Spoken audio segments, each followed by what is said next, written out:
الحمد لله رب العالمين له الحمد الحسن والثناء الجميل وأشهد أن لا إله إلا الله وحده لا شريك له يقول الحق وهو يهدي السبيل وأشهد أن محمدا عبده ورسوله صلى الله عليه وعلى آله وأصحابه والتابعين لهم بإحسان إلى يوم الدين أما بعد. Inshallah, this is a new episode inshallah ta'ala on the series which we named A Seat at the Table. In this episode inshallah ta'ala we're going to be talking about a topic related to fiqh. Okay, inshallah ta'ala. Last episode that we had, we spoke about matters related to aqidah. Okay, but before I start, inshallah ta'ala, I want to introduce each and every one of you. So the people who are viewing and watching, they know who you are. And then slowly, inshallah ta'ala, we will discuss the topic. Again, these topics are not scripted. So the conversation is just natural. I don't know the questions you're going to ask. You don't know the answers I'm going to give. So as natural as possible as it can be, inshallah ta'ala. So introduce yourself. Assalamu alaikum assalam wa rahmatullahi wa barakatuh. So what's your name? How old are you? Ibrahim Fahim. Ibrahim Fahim. I'm 17 years old. 17 years old. Allahumma barik, mashallah. How much of the Qur'an have you memorized, Ibrahim? Alhamdulillah, I finished the Qur'an. MashaAllah, Ibrahim, Hafid, finished the Qur'an from beginning to end. Allahumma barik, mashallah. So this is our first Hafid that we've got, right? Allahumma barik, mashallah. Ayyah, faddal. What's your name? How old are you? Assalamu alaikum. My name is Adam. I'm 18 years old. 18, Allahumma barik. I've memorized 12 ajza from the Quran. Allahumma barik. Still in the process. MashaAllah. May Allah make it easy. Allahu Akbar. That's a lot, mashallah. So from Baqarah down or from Nas? From Surah Nas. From Surah Nas, mashallah. And how's that journey been memorizing the Quran? A lot of ups and downs. Allahumma barik. It's hard to stay steadfast on it.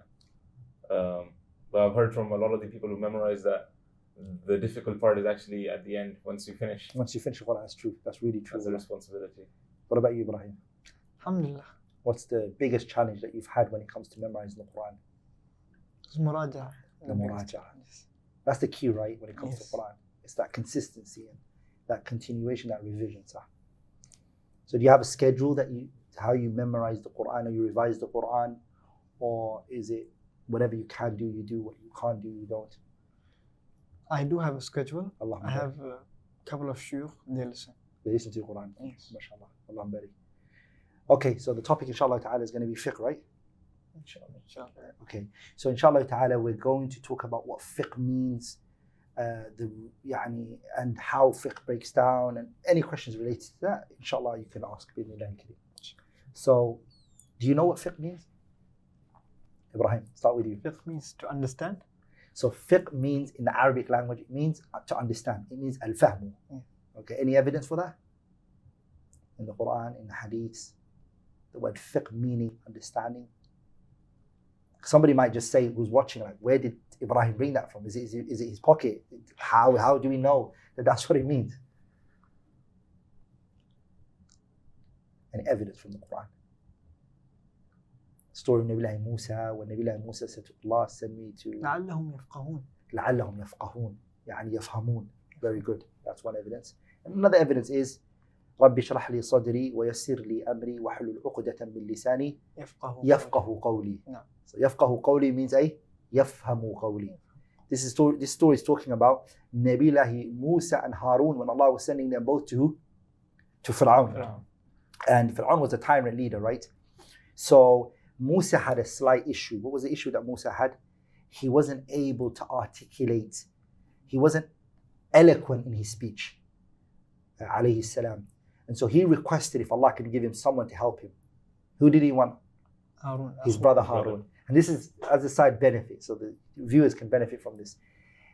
If someone was to ever ask you, what is the greatest gift a person gave to another person? What would you say? The best gift a person is given to another person. Nubuwah. Yeah, the gift of prophethood. Yes, the gift that Nabi Musa asked for his brother, right? Prophecy, right? Allah to make him a prophet. There's no station higher than that, right?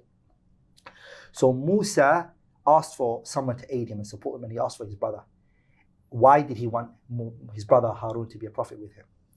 He was more eloquent in the speech. Exactly. So my brother Harun is more eloquent than I am. So he wanted his brother to articulate the point so that they can understand exactly what the message is about. So that's why Musa even asked Allah if he's يَفْقَهُ قَوْلِي, so they can understand what I'm trying to say. So the word يَفْقَهُ is the word fiqh. And that's where the word was borrowed from. So that's what it means in the Arabic language. By the way, students need to understand this, inshallah ta'ala, is that the religion of Islam came into a language that was already present, correct? The Arabic language was already there. Arabs existed, they were talking, they had conversations. And then the Qur'an came in that language. And then the hadith of the Prophet came in that language.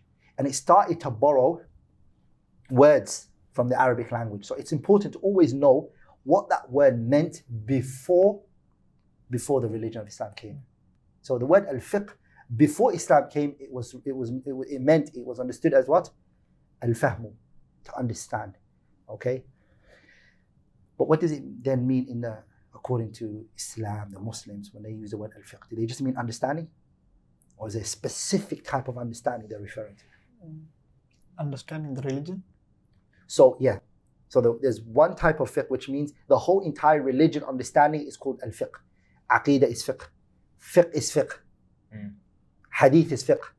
The understanding of the whole entire religion is called al-fiqh. But like some scholars, they call the aqidah fiqhul akbar. They call it fiqhul akbar, meaning the important fiqh, the big fiqh that you should understand, right?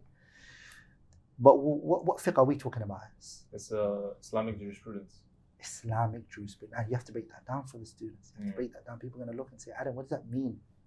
Especially the youngsters, the youth, they need to understand what does jurisprudence mean. It relates to the laws and the ahkam and the rulings of the deen. So the legal rules of Islam, right? Yeah. We have to divide that into two now. The Islamic laws is divided into two. The relationship of the person to Allah. Your relationship with Allah, right? In fiqh, that's called what? Ibadat. Yeah. We're going to talk about it. And the second one is what? Mu'amalat, transaction. Your relationship with the people around you. In fiqh, the first chapter, this first section that you study is Kitab al-Ibadat. Ibadat means your relationship with Allah. And what falls under there? Salah, Zakah, Sawm, and Hajj. The four pillars of Islam. Because the Shahadatain is spoken about where? In Tawheed and Aqeedah. That's where it's spoken about. Fiqh, the first chapter is acts of worship. The acts of worship are how many? 4. There are 4. What's the first? Salah. Salah. But can you pray Salah if you don't have purification? So purification came first. If you can't pray Salah, the Prophet said in the Hadith, لا صلاة أما لا يقبل الله صلاة أحدكم إذا أحدث حتى يتوضأ. Allah does not accept the prayer of a person unless he's in a state of purity. So that's why then there's a chapter at the beginning which is about purification, right? And then the Salah comes second. And then the third is what? Zakah, and then Sawm, and then Al-Hajj. So those are the 5 chapters that fall under the heading of Ibadat. Second is what? Mu'amalat, transaction. What's the first mu'amala that you do? What's the closest human interaction that can ever exist? In family? Marriage. Family. Like marriage is the first. So scholars, they speak about marriage, but they put something before marriage. Because you can't do marriage unless you have finance. You have to be rich, Ibrahim. You have to have some money. You have to be rich, but your back pocket has to be a bit swollen. So you have to be able to have a certain amount of money. So then this is where they say, okay, you know what, buyur. Let's talk about buyur first. Buying and selling. And then comes where? Marriage. Nikah happens. Now when people make money and then they're rich, what do they start feeling? Yeah, I want to get married. They get excited, like I got money. And then when the person gets married and he's got money, what do they sometimes do? Talaq. No. Because that talaq falls under marriage and all of that. People sometimes become bad, and so they start killing. Jinayat comes. So once you've got money, and once you've been married, some people are arrogant. They start thinking, okay, you know what, let me kill, let me do something to people. So jinayat is spoken about. And once you do commit crimes, what does Islam have? Hudud. And qisas, capital punishments, and legal maxims, like legal dealings that happen to that person. So that, in summary, is what fiqh is. The chapters of fiqh, how it's broken down, that's what it is. going to ask you guys a question. When people talk about fiqh, what's the first thing that comes to people's mind? What's the first thing that comes to your mind, Ibrahim? When you hear fiqh, what's the first thing you say? Anything? Ibadat in general. Ibadat comes to your mind. What about you? Yeah, I think ahkam and rulings about the deen, what's halal, what's haram. For me, when I think about fiqh, a lot of the time what comes to my mind first, that initial thought, is the madhabs.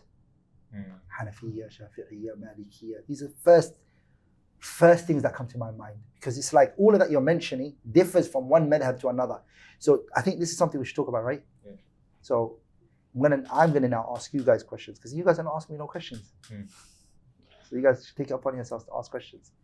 So, hey Ibrahim, what's the first madhab? What's a madhab? Madhab is a view of one of the four imams. Who are these four imams? Four sahabas, Abu Bakr, Umar, Uthman, Ali? Abu Hanifa, Imam Malik, Imam Shafi'i, and Imam Ahmad bin Hanbal. So these are four men. Are they four prophets? Four imams. So what's their significance in the whole issue of fiqh? Where did they come into this whole discussion? And Imam Abu Hanifa, Malik, Shafi'i, and Ahmad. Where did they come into this discussion? Why are they so significant? They had the students who wrote down their fiqh. So these four imams were very scholastic, they were scholarly, they were very knowledgeable, and all of the views of mainly the companions, they trickle into these four men. No. But it doesn't mean that these four men are four companions or four prophets, that everyone has to take their religion from them. But it's how they understood the religion. And they took that from what? Their teachers, who took it from their teachers, who took it from their teachers. But was it only four that were present, or there's more than four? There were many. There were more than four. But why these four are today present? Why do we only have these four? Because their books and works are preserved. Allah Ta'ala willed, bimashi'atihi, with His will, that these four's works and their verdicts, their fatwas, their answers, to be preserved. That's why we have them. Inshallah Ta'ala. The first one is who? Imam Abu Hanifa. Imam Abu Hanifa is the first. And the second one is who? Malik. Imam Malik. And the third is? Imam Shafi'i. And the fourth one is? Ahmad bin Hanbal. So which one do you follow, Ibrahim? Which madhab do you follow? Do you even follow madhab, Ibrahim? You don't follow madhab? No madhabiyya? No madhab? Ahl hadith? No. Okay, what about you? I don't follow Madhab. You Quran don't? and Sunnah. Qur'an Sunnah. Oh wow, okay, Allah. I'm proud to say I'm a Shafi'i. I'm proud to say that. I'm not a fanatic follower of the madhab, but this is... I can say that I follow Ahmad bin Hanbal بغير تعصب. But not ta'asub. Yeah, that's good, that's good. You see, now we have to explain these words for the people. There's following a madhab, and there's being fanatic towards a madhab. And that's what people always mix up. They always say, I don't follow madhab, because when they reject following a madhab, they're rejecting being fanatic towards a madhab. So we all know what fanatic means, right? Yeah. It's like extreme, I'm following it. If my madhab says this, it's khalas, I have to do it. That's not allowed. That's not allowed for anybody. But following a madhab doesn't mean it's necessarily fanatic. Okay? So you're Hanbali, but you're not a fanatic Hanbali. Meaning, if the Hanbali madhab goes in line with the Qur'an and Sunnah in a matter, I'll take it. But if it goes against the Qur'an and Sunnah, I won't take it. If it's a valid difference of opinion, because I'm a Hanbali, I'm inclined to that. If it's a valid difference of opinion, that's what you go towards. Yourself, still, Qur'an and Sunnah. Yeah, inshallah. Someone might say to you now, are you trying to say that the four madhabs don't follow the Qur'an and Sunnah? They do, but there's no reason to blind follow them. We can go directly to the evidence. Can everybody do that? Everybody's going to say it like, if a student comes, or if someone who's a new talib al-ilm, or someone who's just starting to seek knowledge, when you would ask someone for a matter of the religion and a hukum, then the person will not just tell them, Imam Abu Hanifa says this about it. Rather, he would tell them the evidence regarding it. So I don't see where the madhab would fit a place if a person's always, for each matter, he would always go back to the evidence from the Quran and Sunnah. So why a person would stick to a madhab? How they understood the evidence, maybe? Because remember, their understanding is more better than our understanding, right? This is where people are not going, Abu Hanifa is not creating an evidence. Malik rahimahullah is not creating evidence. Shafi'i is not creating an evidence. Wala Ahmed. But their understanding of how this evidence is used is what we like. It's what we appreciate about them. So for example, you bring me an ayah, you bring me a hadith, you bring me a verse from the Qur'an, you bring me a hadith. The question is, how did these great imams understand it? That's where people say, you know what? The Shafi'i understanding of But someone who's new to the religion, he would trust the person that he knows who's most knowledgeable, that he knows, and he would just trust his understanding of the evidence. So a new Muslim or a person who's just practicing now, I mean, he's just going to ask a question to his local imam. The verdict that his local imam gives him is what he's going to take. That's for sure. But we're talking about a student of knowledge like yourself, who's memorized 17 juz from the Qur'an, who's embarking on that path of seeking knowledge. The madhab is a stepping stone to going directly to the Qur'an and Sunnah. That is the ultimate goal. The ultimate goal is for everybody to go to the Qur'an and the Sunnah directly and to look at it yourself. But before you get there, the madhabs are used as a stepping stone. Does that make sense? Yeah. It's used as a stepping stone. There are people, of course, who use the madhabs as the ultimate goal and they stick to it. Let's now go off a bit from the madhab issue and come back to the concept of fiqh. Let's talk about the first point, inshallah ta'ala, which is at-tahara. Okay, so now I'm going to ask you guys questions and I'm going to open the floor for you guys to ask questions. You guys are not interacting and asking me questions, okay? The first chapter of fiqh we said is at-tahara, purification, right? What does that mean? What does tahara mean? By the way, why do scholars start with at-tahara first before the salah? As you mentioned, that a person's salah will not be accepted until he comes to purification. Purification, good. That's the answer. Good. So at-tahara, what is it? What is at-tahara? Purification. Purification of what? Of a person's body. طهارة من الحدث and طهارة من الخبث. So beautiful. You have to break this down, Ibrahim. So first one you said is at-tahara from the hadath. And then there's a tahara from the najas. Khabath. So najasa from the tahara, from the khabath is purification from the filth that's on your clothing. Yes. So you have to cleanse. If anything dirty is on your clothes, etc., you clean it from it. There's also another type of tahara which is not tangible. You can't see it, which is called tahara, which is hadath. Hadath means a person has to uplift an Islamic legislated form of impurity. Ritual impurity. It's a ritual impurity. There you go. That's the word I'm looking for. Ritual impurity. In other words, let's say someone goes into the bath. They shower. They go to the shower. They shower. They pour so much water over themselves. They clean themselves. They use Dettol, not the bleach. Of course, I'm talking about the soap. So they take the Dettol and again, not the bottle. They use the soap. They clean themselves properly. They come out. They smell so nice. They use what's it called? They use deodorants, and then they oil themselves. But they did not intend to uplift the major impurity from themselves. For example, they had a wet dream. They woke up with a wet dream. They went into the shower. They didn't come with the intention. They just showered fully, because they always do that. Every morning they shower. They like to shower. It refreshes them. It rejuvenates. They can go outside and do a lot. So listen to this. Is this person clean? No. Yeah, it's very clean. They showered. They clean themselves. Yes. But in the Sharia, are they considered pure? No. Why? So there's no. This is what's called the second type of tahara, which is the tahara known as al-hadath, meaning it's a ritual impurity. It's not tangible. It's something from your intention. Does that make sense? Mm-hmm. Like in the first type of tahara, the first type of purity is what? It's removing a certain type of dirt. Yes. If that gets removed, you don't. The difference between the two is the first one you don't need intention. The second one you need what? Intention. The first one, if it removes by itself, but for example, rain comes down and it cleans that dirt from your body, it's clean. Yeah. That makes sense? Yes. Like in hadath, you have to remove it with intention. Even if you do shower and you're so clean, if you didn't come with the intention, you're still impure in the Sharia. Am I making sense? Yes. So those are the two differences between the two. So hadath is intangible, and the najis is the one that's tangible. The person. It's tangible, yeah. And the difference is the first one, which is the khabath or the najis, That one, it can be removed without what? Intention. Without intention. The second one, it requires Intention. It requires intention. It's a vital point. إنما الأعمال Binniyat. بالنيات. What does that mean? What does that mean? إنما الأعمال بالنيات. That the actions are judged by their intentions. Every action you do is judged by the intention. Another question. What's the asal for tahara? What do I mean by asal? We have to break each term for the people. What does it mean? What's the asal of tahara? What does that mean? What am I trying to get at? The natural state.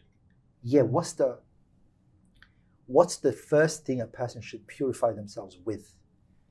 What's the default position when it comes to purity? In other words, I'm not structuring it properly. What's the thing that the Sharia considers the original thing that you purify yourself with? That is water. Water. And the water is the original thing that you purify yourself with. And anything other than that is what? It's a substitute. It's taking the place of the water. The water is the asal. What's the asal of purity? Water. The water. Abdullah ibn Abbas radiallahu ta'ala anhuma, he mentions that the water, the asal is that it comes from the what? Allah says, وَأَنزَلْنَا مِنَ السَّمَاءِ مَاءً طَهُورًا. We send down from the sky water which is pure. And then all of these waters that are gushing from the earth, the well, the ice, this and that, all of it comes from what? It's from above. It's from above. So water is the thing that cleans, right? Let's just take a benefit from this.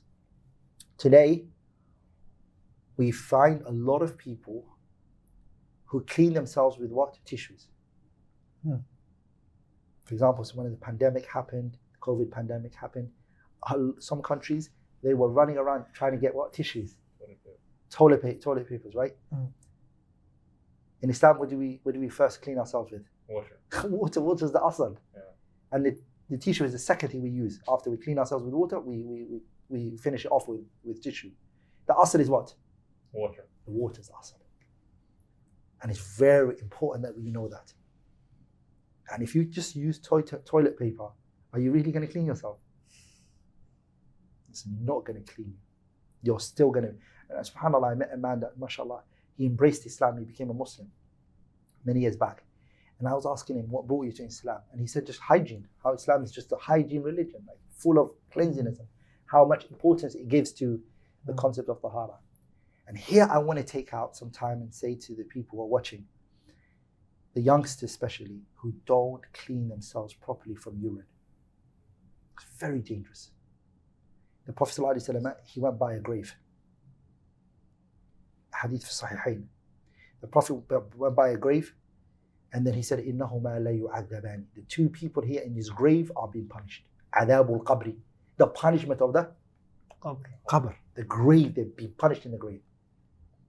وَمَا يُعَذَّبَانِ فِي كَبِيرٍ. What they're being punished with, it was something so easy for them to restrain from. They could have really protected themselves from this punishment. What was the first thing? The first one was كَانَ يَمْشِي بَيْنَ النَّاسِ بِالنَّمِيمَةِ. This first person who used to run between the people, tale-bearing. Fulan said this, Fulan said that, Fulan said that, Fulan. He was the tale-bearer. Causing mischief amongst the people. Some people are like that. They try to cause mischief between the scholars. So Sheikh Fulan said about you. They cause mischief between students of knowledge. They cause mischief between people of khair. That's the greatest form. Adab al-Qabr comes from this stuff. What's the second one? كَانَ لَا يَسْتَنزِهُ مِنَ الْبَوْلِ. The second thing is, he never used to clean himself from the urine. You urinate, tuck it in, close the zip, and walk out. And will not clean themselves. Adab al-Qabr comes from this. The punishment of the grave comes from it. The Prophet ﷺ, he said in a hadith that an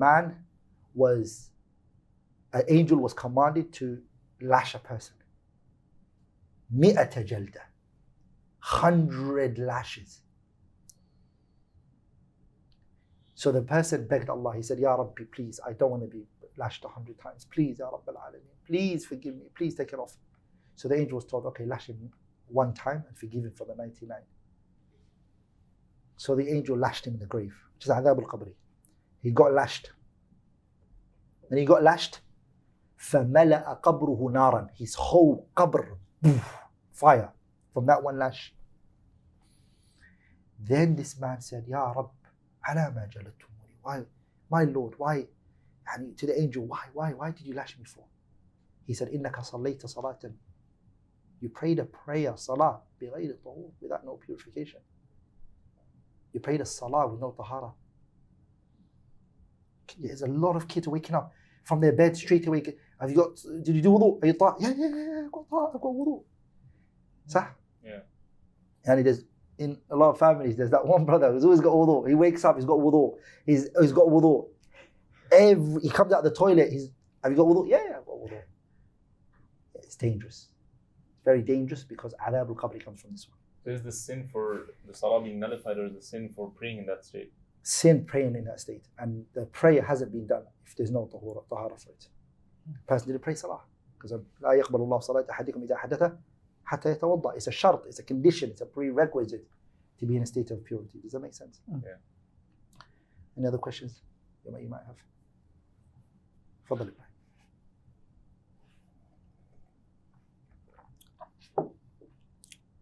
And this is if he does it like purposefully, right? Yeah, this is referring to somebody who's not by mistake. No, not by mistake. If somebody does it because they forgot, ربنا لا تؤاخذنا إن نسينا أو أخطأنا إن الله تجاوز عن أمتي الخطأ والنسيان وما استكره عليه. Allah has forgiven a person who forgot something, or he's forgot it, or he doesn't remember, or he done it by accident, or he was forced to do so. You're excused in the Sharia. But it's when you deliberately, consciously say, you know what, I'm going to pray the salah with no tahara.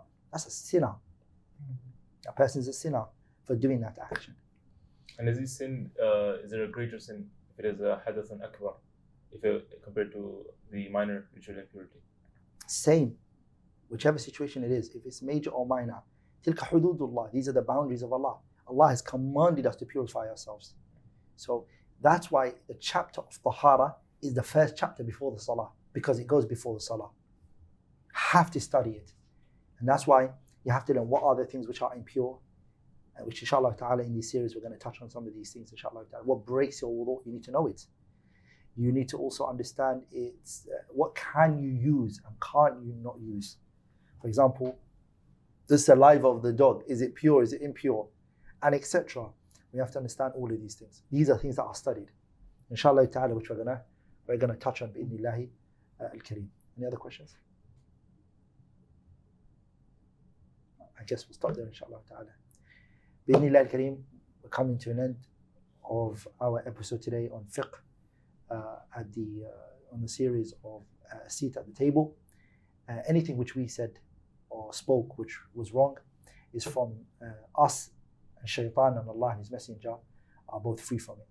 Until next time, سبحانك اللهم وبحمدك أشهد أن لا إله إلا الله أستغفرك وأتوب إليك.